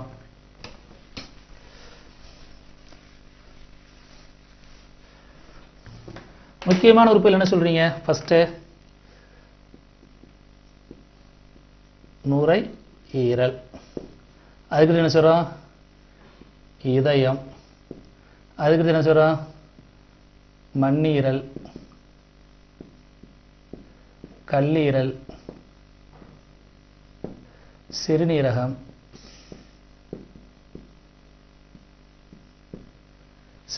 ஒன்னோட ஒன்று லிங்க் இருக்கும். இந்த 12 உறுப்புகளுக்கு தான் பார்த்தீங்கன்னா இந்த 12 உறுப்புகள் மற்ற எல்லா உறுப்பையும் கண்ட்ரோல் பண்ணும். சிறுநீரகத்தில் ஒரு பிரச்சனைனா காதில் பார்த்தா தெரிஞ்சு போயிடும். காதில் சீல் வடிதுன்னு சொல்கிறாங்க இல்லையா, அப்படின்னா சிறுநீரகத்தில் ஏதோ ஒரு பிரச்சனை இருக்குது. இந்த மாதிரி ஒவ்வொரு பாவத்திலையும் இப்போ எனர்ஜி லெவல் ஏதாவது ரொம்ப கம்மியாக இருந்தால் அதை 11ஆம் பாவம் சொல்கிறோம். இந்த மாதிரி ஒவ்வொரு பாவத்துக்கும் ஒவ்வொரு தொடர்புகள் இருக்க மாதிரி இங்கே கிரகங்கள் எப்படி உறுப்புகள் எப்படி ஒன்றோட ஒன்று தொடர்பு இருக்கோ அதே மாதிரி பார்த்தீங்கன்னா பாவங்கள்னு பார்த்தீங்கன்னா ஒன்றோட ஒன்று தொடர்புகள் இருக்கும். அப்போ இந்த 12 பாவங்களை நல்லா தெரிஞ்சுக்கிட்டாவே நீங்கள் என்ன செய்யலாம்னா கம்ப்ளீட்டாக நீங்கள் எல்லா விதமான விஷயங்களையும் இங்கே சொல்லிடலாம். இந்த உறுப்புகளில் முக்கியமான உறுப்பினை ஏற்கனவே சொல்லியிருக்கேன். என்ன சொல்கிறோம், ஒரு குழந்தை தாயின் வயிற்றிலிருந்து தொப்புள் கொடியை கட் பண்ணும் பொழுது முதலாக சுவாசிக்குது. இப்போ இந்த சுவாசித்தல்ங்கிறதுக்கு எந்த உறுப்பு, நுரையீரல். இந்த நுரையீரல் பார்த்தீங்கன்னா சரி இருக்கிற உறுப்புலேயே பார்த்தீங்கன்னா ரொம்ப முக்கியமான உறுப்பு. இந்த நுரையீரல் வந்து பார்த்தீங்கன்னா மற்ற எல்லா உறுப்புகளுக்கும் மாற்று அறுவை சிகிச்சை இருக்குது. எல்லா உறுப்புகளுக்குமே இதயமாக இருக்கட்டும், மண்ணீரலாக இருக்கட்டும், கல்லீரலாக இருக்கட்டும், சிறுநீரகமாக இருக்கட்டும் மாற்று. ஆனால் நுரையீரலுக்கு மற்றும் மாற்று அறுவை சிகிச்சை கிடையாது. ஏன்னா நுரையீரல் என்பது சுவாச பை. ஒரு மனிதன் சாப்பிடாம எத்தனை நாளாக வாழ்ந்துடலாம், நீர் இல்லாமல் ஒரு 13 நாள் 15 நாள் வரையும் வாழலாம், சாப்பிடாம ஒரு 60 நாள் வரையும் கூட உயிரோட வாழ்ந்துடலாம். ஆனால் நீர் இல்லாமல் ஒரு 13 நாள் 15 நாள் வாழலாம். மூச்சுக்காற்று இல்லாமல் எவ்வளோ நேரம் வாழ முடியும் யோசிச்சு பாருங்க. அப்போ மூச்சுக்காற்றுங்கிறது ரொம்ப முக்கியம். அதனால என்ன சொல்றோம், நுரையீரல். ஒரு குழந்தை பிறக்கும் பொழுது ஜனன காலத்தில் பிரபஞ்ச சக்தியை அப்பொழுது இருக்கக்கூடிய பிரபஞ்ச சக்தி எப்படி இருக்குதோ அதன் ரீதியாக என்ன செய்கிறோம், நம்ம உடலில் ஏற்படைய மாற்றங்கள் 12 பாவங்களில் ஏற்படக்கூடிய விதிப்பலனத்தை என்ன செய்யணும் நம்ம கடைசி வரையும் உட்காந்து இப்போ இங்கே படிக்க போகிறோம். அதில் நுரையீரலுங்கிறது பார்த்தீங்கன்னா நுரையீரலுங்கிறது ரொம்ப முக்கியமான உறுப்பு. இப்போ பார்த்துருப்பீங்க நம்ம இந்துக்களில் பார்த்தீங்கன்னா மூலக்கடவுளை என்ன செய்கிறோம், விநாயகரை சொல்கிறோம். இந்த விநாயகருடைய மூக்குப்பொதி பாருங்க, விநாயகருடைய மூக்குப்பொதி பாருங்க, விநாயகருடைய உருவம் எப்படி இருக்கு.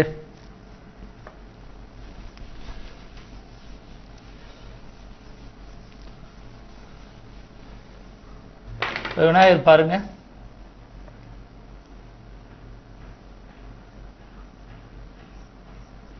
இது கொடுத்துருக்கோம் இல்லையா. அதாவது விநாயகருக்கு ஏன் மூக்குக்கு ரொம்ப முக்கியத்துவம் கொடுத்துருக்காங்க. நான் விநாயகர் என்ன சொல்கிறோம், மூலக்கடவுள் சொல்கிறோம். மூலக்கடவுள் விநாயகர் மூலக்கடவுள்.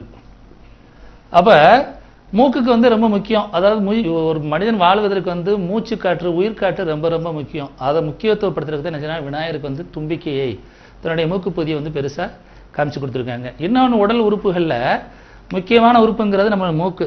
அதாவது மூக்கு தான் என்ன செய்யுதுன்னா சுவாசிக்கிற வேலையை செய்யுது. அதனால தான் என்ன செஞ்சுருக்காங்கன்னா அதை பெருசுபடுத்தி என்ன செஞ்சுருக்காங்கன்னா விநாயகருக்கு மூக்கினுடைய முக்கியத்துவத்தை கொடுத்துருக்காங்க. அதுக்கடுத்து பார்த்தீங்கன்னா அந்த விநாயகரை நீங்கள் திரும்ப தலைகளை திருப்பி போட்டிங்கன்னா ஒருவர் அமரும் ஆசன பகுதி போல இருக்கும். ஒருவர் அமரும் ஆசன பகுதி போல இருக்கும். ரெண்டாவது உயிர், அதாவது ஒரு மனிதனுடைய முக்கியமான பாட்டில் பார்த்தீங்கன்னா மூலாதாரம் சொல்கிறோம் இல்லையா, ஸ்பைனல் கார்டு மூலாதாரம் சொல்கிறது.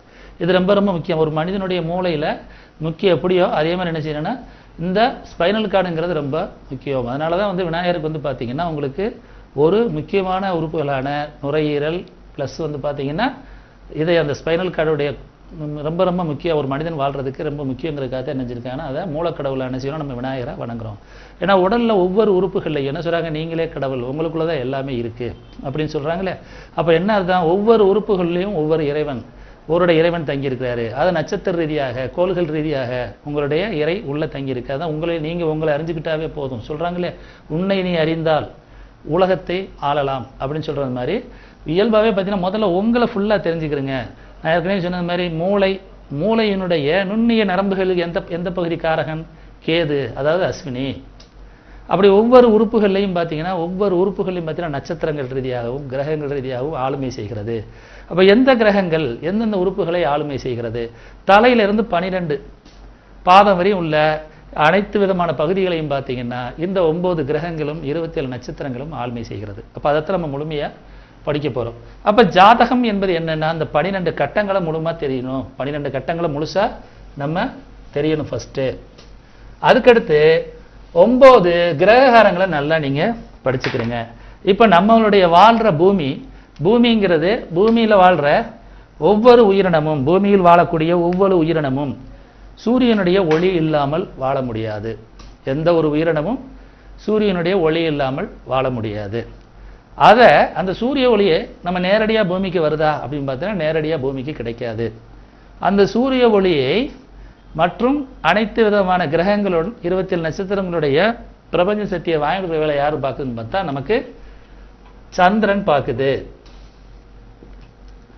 சந்திரன் என்ன சொல்லுவாங்கன்னா கடத்தின்னு சொல்லுவாங்க. சந்திரன் என்பதை கடத்தின்னு சொல்றோம். அதாவது சூரியனுடைய ஒளியை நேரடியாக பூமிக்கு வராமல் அது சந்திரன் மூலமாக என்ன செய்யுதுன்னா சந்திரன் நமக்கு ஒரு கடத்தியாக இருந்து என்ன செய்யுதுன்னா அந்த வேலையை சந்திரன் பார்க்குது. சந்திரன் மட்டும் எப்போது 3 வேலையை பார்க்கும். சந்திரன் தன்னைத்தானே ஒன்று சுற்றிக்கிறோம், அப்புறம் பூமியை சுற்றிக்கிறோம், அதுக்கடுத்து பூமியோடு சேர்ந்து சூரியனை சுற்றி வரும். 3 வேலையை பார்க்கும். அதனால சந்திரன் என்ன செய்யறோம்னா தாய் கிரகம் சொல்கிறோம்.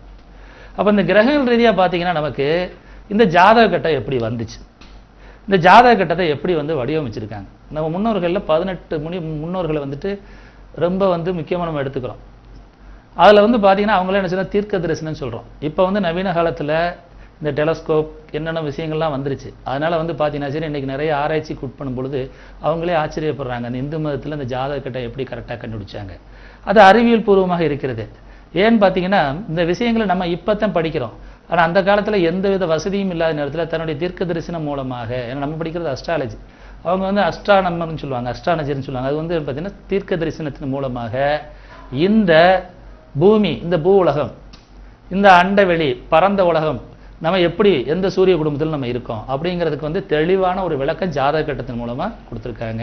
பிறப்பு ஜாதக கட்டத்தின் மூலமாக கொடுத்துருக்காங்க. இப்போ பார்த்தீங்கன்னா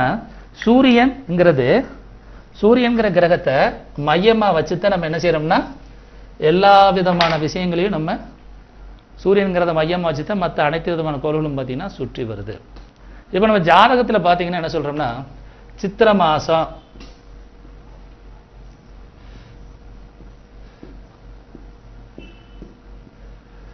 மாசம் பார்த்தீங்கன்னா சூரியன் இங்க இருக்காரு. வைகாசி மாசம் பார்த்தீங்கன்னா சூரியன் இங்க இருக்காரு. ஆணி மாசம் இங்க இருக்காரு அப்படின்னு சொல்லிட்டு என்ன செய்யணும்னா வரிசையா போட்டே வர்றோம். ஏன்னா சூரியனை பொறுத்தளவுல சூரியன் எங்கும் நகராது. சூரியனை பொறுத்தளவுல எங்குமே நகராது. சூரியன் மேசராசியில் 0 டிகிரியில் உள்ள நுழையும் பொழுது, 0 டிகிரியில் 0 பகையில் உள்ள நுழையும் பொழுது பூமி பார்த்தீங்கன்னா சரி சித்திரை நட்சத்திரத்தில் உள்ள நுழையும். அதனால தான் என்ன சொல்றோம்னா சூரியன் மேசத்தில் உள்ள நுழையும் போது நம்ம என்ன சொல்லணும்னா தமிழ் வருட பிறப்பாக கொண்டாடுறோம். அதாவது பூமி சூரியன் 0 டிகிரி மேச நட்சத்திரத்தில் உள்ள வரும்பொழுது இங்கே பூமி பார்த்தீங்கன்னா சித்திரை நட்சத்திரத்துக்குள்ள உள்ள நுழையும். அதனால தான் அந்த மாதத்தை என்ன சொல்கிறோம் சித்திரை மாதமாக சொல்கிறோம். சித்திரை நம்ம என்ன சொல்கிறோம் தமிழ் வருட பிறப்பாக எடுத்துக்கிறோம். அதே மாதிரி கிரகங்களை பொறுத்தளவில் சூரியன் என்பது நிலையானது. பூமி தான் என்ன செய்யுதுன்னா சூரியனை சுற்றி வருது. அதை நல்லா புரிஞ்சுக்கிறீங்க. அதுலேயே ரொம்ப பேர் என்ன நினைக்கிறோம், நம்ம சூரியன் ஒவ்வொரு மாசமா ஒவ்வொரு இதாக ராசி கட்டமாக வருவது கிடையாது. பூமி சுழலும் பொழுது அது ஒவ்வொரு ராசி கட்டத்தின் ரீதியாக அந்த சூரியனுடைய பிரதிபலிப்பு அங்கே இருக்கு. அதை நல்லா புரிஞ்சுங்க. அப்போ சூரியங்கிற கிரகம் நிலையானது. அதை சுற்றியே மற்ற கோள்கள் அனைத்தும் உங்களை சுற்றி வருகிறது.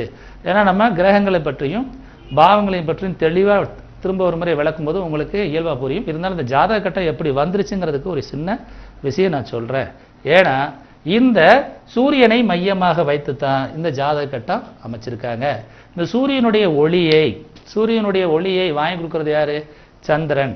அப்ப சூரியனை தந்தையாகவும் சந்திரனை தாயாகவும் பாவித்து இந்த ஜாதக கட்டம் நமக்கு அமைச்சு கொடுத்துருக்காங்க. இந்த ஜாதக கட்டம் நமக்கு அமைச்சு கொடுத்துருக்காங்க. இதுல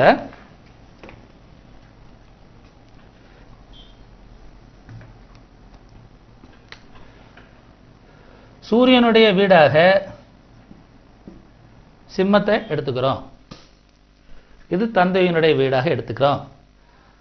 தாயினுடைய வீடு எது? கடகத்தை எடுத்துக்கிறோம். இது சந்திரனுடைய வீடாக எடுத்துக்கிறோம். இதற்கு அருகில் சூரியனுக்கு அடுத்து, அதாவது பார்த்தீங்கன்னா சூரியனுடைய பிளானட்டு இப்படி இருக்குன்னா இந்த சூரியனுடைய ஈர்ப்பு விசை மூலமாக நல்லா தெரிஞ்சுக்கிறீங்க. சூரியனுடைய ஈர்ப்பு விசை மூலமாக, ஏன்னா சூரியன் என்பது பார்த்தீங்கன்னா ஒரு நெருப்பு கோளம், பிளாஸ்மா வடிவில் இருக்கும். அங்கே பார்த்தீங்கன்னா உலோகங்கள், திரவங்கள், ஹைட்ரஜன், ஹீலியம் இதெல்லாம் பார்த்தீங்கன்னா என்ன திரவ வடிவில் இருக்குது. திரவ வடிவில் இருக்கக்கூடிய ஒரு நெருப்பு கோளம், பிளாஸ்மா வடிவுன்னு சொல்லுவாங்க, நெருப்பு கோளம். அதனுடைய வெப்ப காற்று, அதனுடைய வெப்பம் பார்த்தீங்கன்னா கிட்ட யாருமே போக முடியாது. அந்த அளவுக்கு பார்த்தீங்கன்னா பயங்கர அந்த வெப்பத்தினுடைய அந்த வெப்ப கோளாகும் சூரியன். அதனுடைய ஈர்ப்பு விசை மூலமாக பார்த்தீங்கன்னா மற்ற எல்லா கோள்களும் சூரியனை சுற்றி வருது. அப்போ சூரியனுக்கு அடுத்த நிலையில் உள்ள கோள்கள் எதுன்னு பார்த்தீங்கன்னா, சூரியனுக்கு அடுத்த நிலையில் உள்ள கோள் எதுன்னு பார்த்தீங்கன்னா 2வது நீள்வட்ட சுற்றுப்பாதையில் சுற்றுறது பூமிக்கு சூரியனுக்கு அடுத்து எதுன்னு பார்த்தீங்கன்னா புதன். நல்லா வச்சுக்கிறீங்க சார். சூரியனுங்கிறது எங்கு நகராது, சூரியனுங்கிறது எங்கு நகலாது.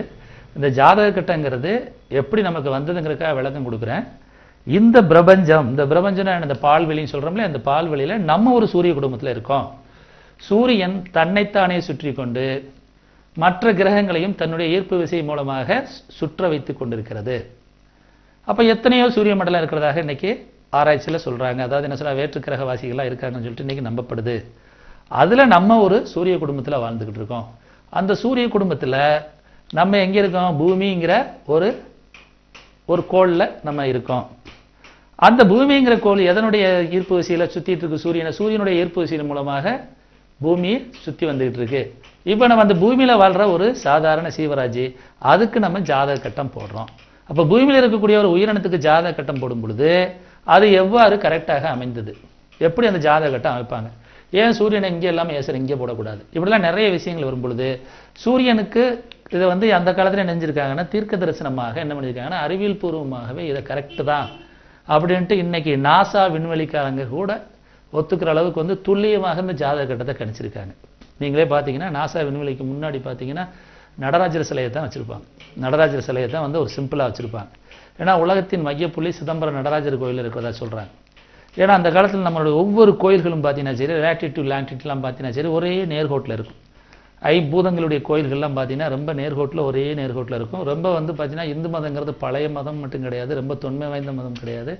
இப்போ கூட பார்த்தீங்கன்னா ரோமாபுரி நகரில் ஒரு விநாயகர் சிலை கிமுக்கு முன்னாடியே கும்பிட்டதாக கூட ஒரு ஃபோட்டோலாம் வந்திருக்கு. அப்போ உண்மையிலே தொன்றுதெட்டு பழமையான மதம்னா இந்து மதம் தான். அந்த இந்து மதத்தில் இருக்கிற எல்லா கருத்துக்களுமே உங்களை வாழ வைக்கிறதுக்காக வாழ்வியல் மந்திரம் தான். இங்கே மதம் என்பது வாழ்வியல் முறைன்னு சொல்கிறோம். அப்போ அஸ்ட்ராலஜிங்கிறது உங்களுக்கு ஒரு வாழ்க்கை முறை.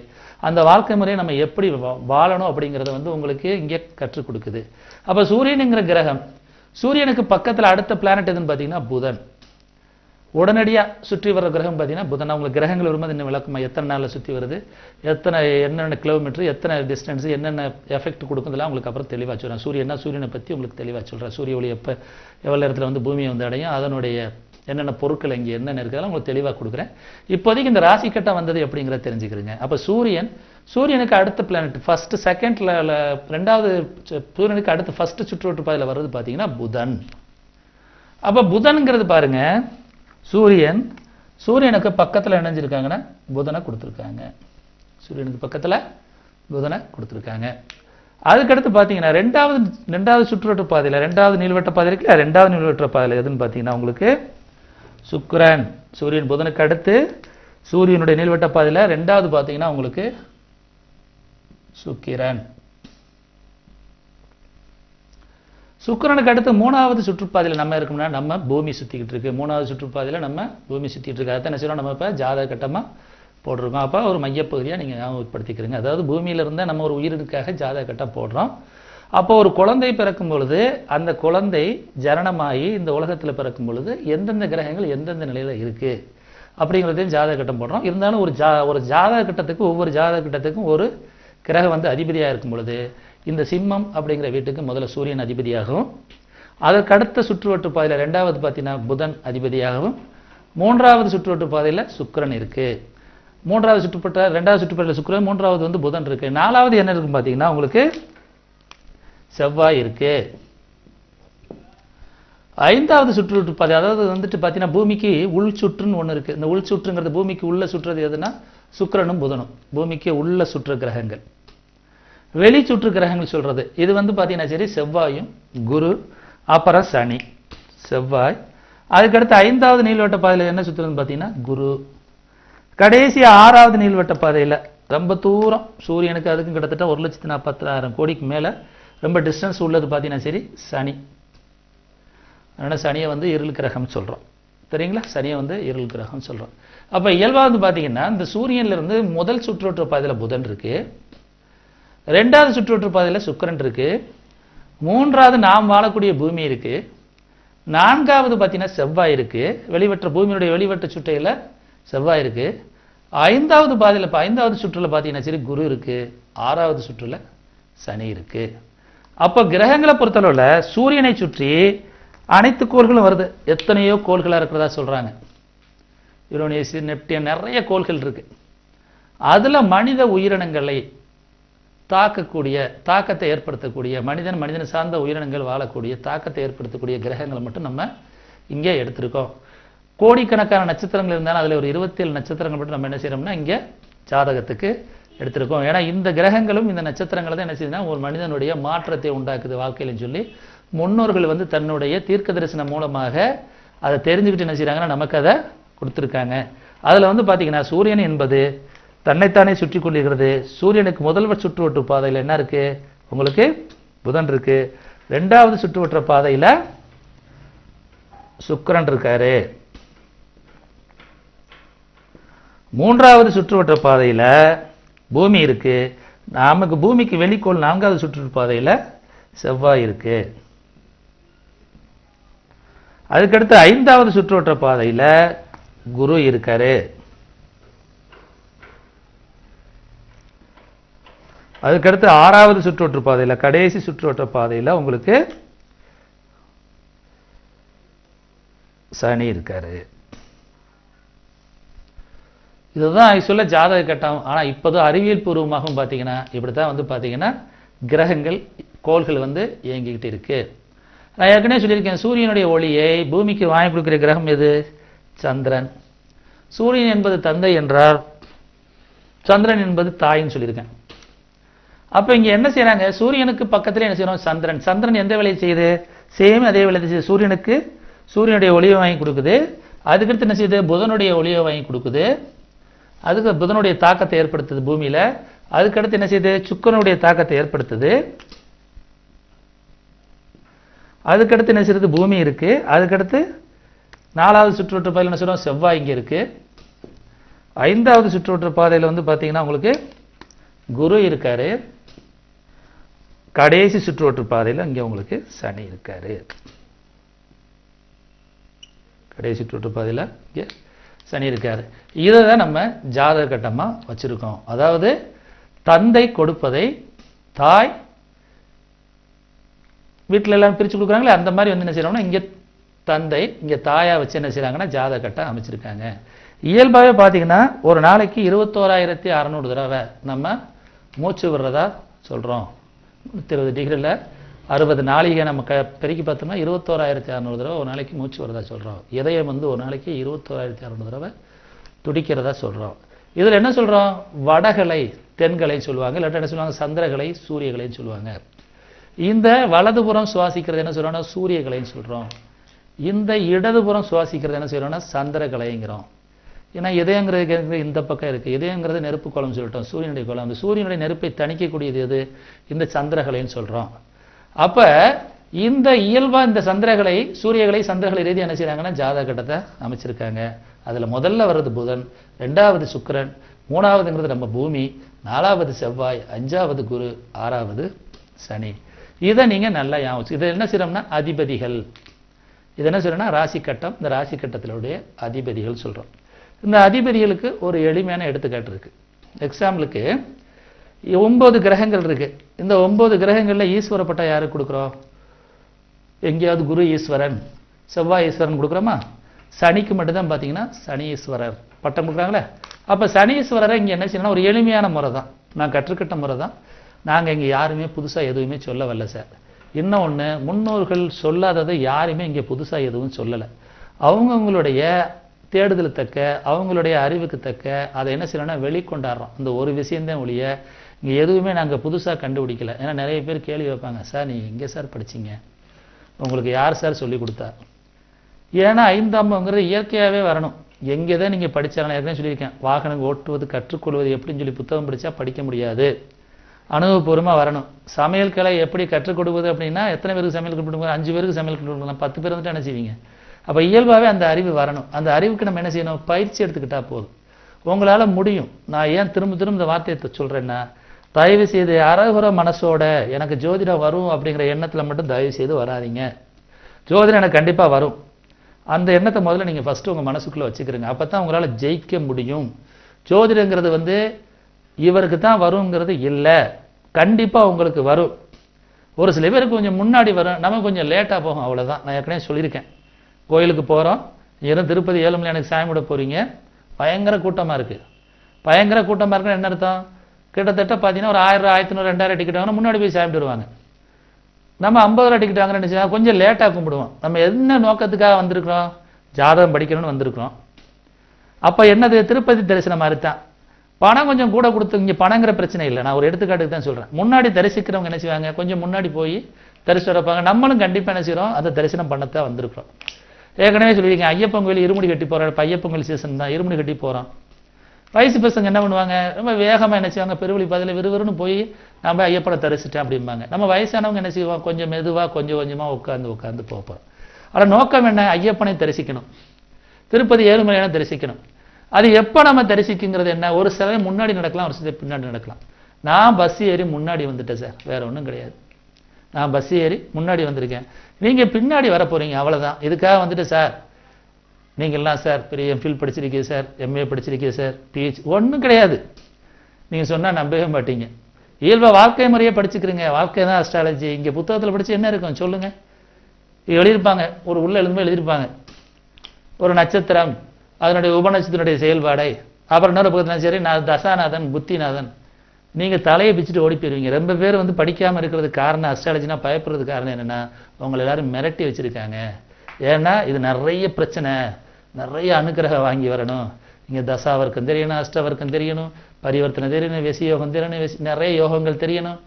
அதெல்லாம் எதுவுமே வேண்டாங்கிறேன். நான் என்ன சொன்னேன்? சிம்பிளிஃபையா 12 கட்டம்.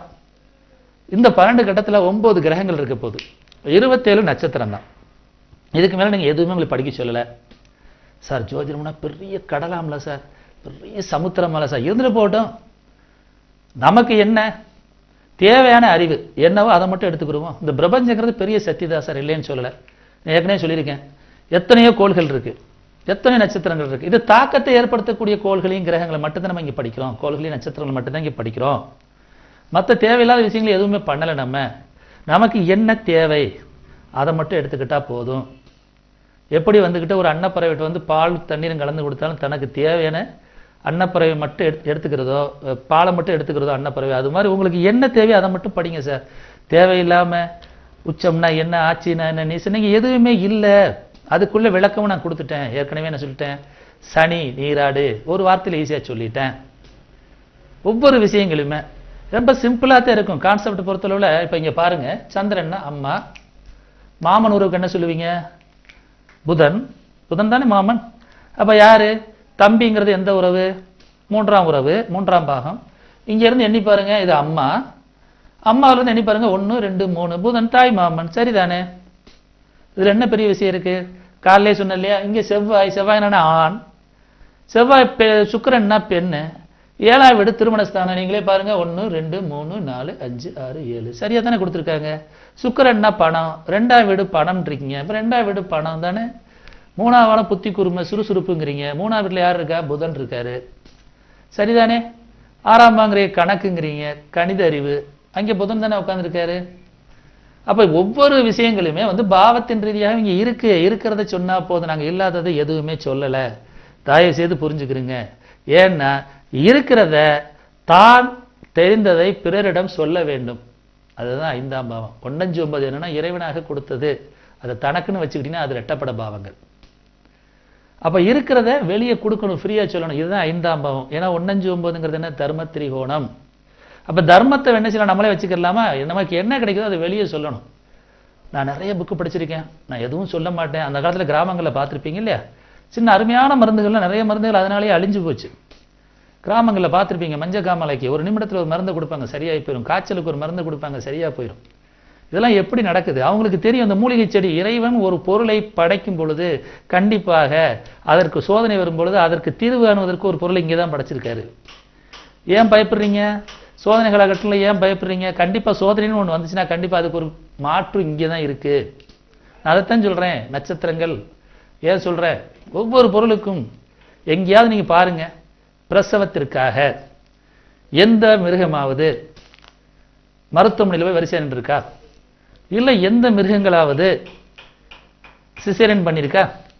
அதற்கு தெரியும் பிரசவ காலங்களில் நாம் எந்தவித உணவுகளை எடுத்துக்கொள்ள வேண்டும் வேண்டாம் என்கிற இயற்கை அறிவு இறைவன் அவருக்கு கொடுத்திருக்கிறார்.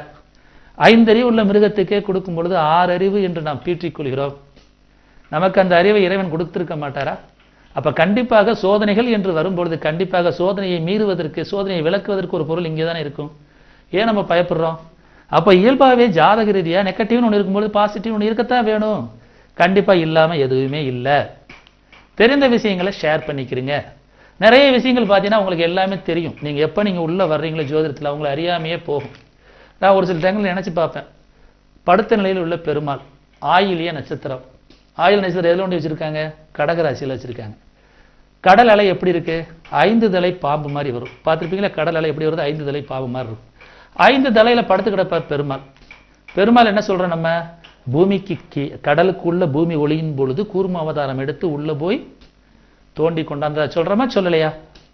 அப்ப என்ன கடலின் ஆள் ரகசியங்களையும் அறிந்தவன், பிரபஞ்ச ரகசியம் அறிந்தவன். அவரோட நிறம் என்ன? பச்சை நீலம். இங்க கடலுடைய நிறம் என்ன? நீலம் பச்சை. 5 தலை என்பது என்ன? ஐம்பூதங்கள், பஞ்சபூதங்கள். பஞ்சபூதங்களையும் தெரிந்தவர். ஏற்கனவே என்ன சொல்லியிருக்கோம்? 4ம் அறிந்தவர். 4 என்ன அர்த்தம்? நெருப்பு, நிலம், காற்று, நீர். 4 பூதங்களை அறிந்தவர் ஞானி. 5ஆம் பூதமாகி ஆகாய தத்துவத்தையும் அறிந்தவர் என்ன சொல்றான்? அஞ்ஞானி. அதே மாதிரி பார்த்தீங்கன்னா ஆயில நட்சத்திரத்துக்குள்ள பெருமாள் என காக்கும் கடவுள். அவர் கண்டிப்பாக 5 பூதங்களையும் அறிந்திருக்க வேண்டும். 5 பூதங்களை அடக்கியாலும் சக்தி கொண்டிருக்க வேண்டும். அப்ப அதனாலதான் கடல்ல போய் பெருமாள் படுத்து கிடந்திருக்காரு. அது 5 தலை பாம்பு சொல்றமா சொல்லலையா? கடலோட ரகசியங்கள் நீங்க பார்க்கிறோம். உள்ள எத்தனையோ பொருட்கள் கடற்குள்ள போய் கண்டுபிடிக்க முடியல. இவ்வளவு நவீன விஞ்ஞானத்திலுமே என்ன செய்யணும்? விமான விபத்துக்குள்ளாய் உள்ள போனவன கண்டுபிடிக்க முடியல. அப்ப கடலின் ரகசியங்கள் ரொம்ப ரகசியமானதுதான். அதையும் அறிந்தவர் பெருமாள். அதனாலதான் அவருக்கு என்ன செய்யிருக்கோம்? ஆயில நட்சத்திரத்துல எங்கே கொடுத்திருக்கோம்? கடகத்துல கொடுத்திருக்கோம். குரு பகவான் சொல்றோம், இயற்கை எங்கே கிடைக்கும்? இயற்கை அறிவு எங்கே கிடைக்கும்? இறைவனுடைய அனுக்கிரகம் எங்கே கிடைக்கும்? அவர் எங்கே போய் உச்சமாகிறாரு பார்த்திருக்கீங்களா? பூச நட்சத்திரத்துல உச்சமாகிறாரு.